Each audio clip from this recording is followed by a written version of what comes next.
Okay, we're live. So hello the entire island.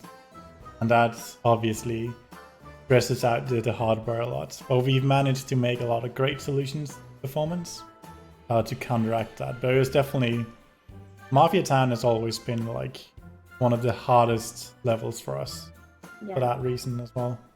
And it's also a lot of the acts we made for Mafia Town. Those were designed very early on, so we ended up actually remaking some of them. For instance, she came from... We did. We also revamped the windows, the doors. We added new lights, just a lot of smaller things. But I think some houses even got tweaked up. I can't remember entirely, but we revamped a lot of it.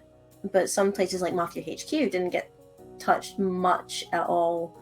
We just retextured and refined that with textures more than models. But Mafia Town did get a lot of the graft on the 3D side to get it to revamp. And no one could tell me what to do, so I drew Mafia how I wanted. And then as we got closer to completion, Jonas contacted Smashify to revamp the Mafia based on how I drew Mafia, the title cards. So in the end, it was consistent. It's a very backwards way of art consistency. I wouldn't recommend it, but... Well, it's because we were tackling the things that people were complaining about, right? So yeah. There is some other model that people are saying were, oh, it's right, it's had kids' hair, right? The very first ability we made for Not one of our favorites as well. Really it has changed a lot since the inception, and I think the way it works now is very cool. The way it's worked in Twilight Bell as well. Super cool. Speaking of, segueing into Alpine. Ooh, Alpine. So Alpine Skyline, I think we started work on that the same year that we released the Hadden, if I remember correctly. Yes, we started production January. Oh wait, speaking of the goats, Hypo. So this is the first time we started having proper rigs, isn't that right?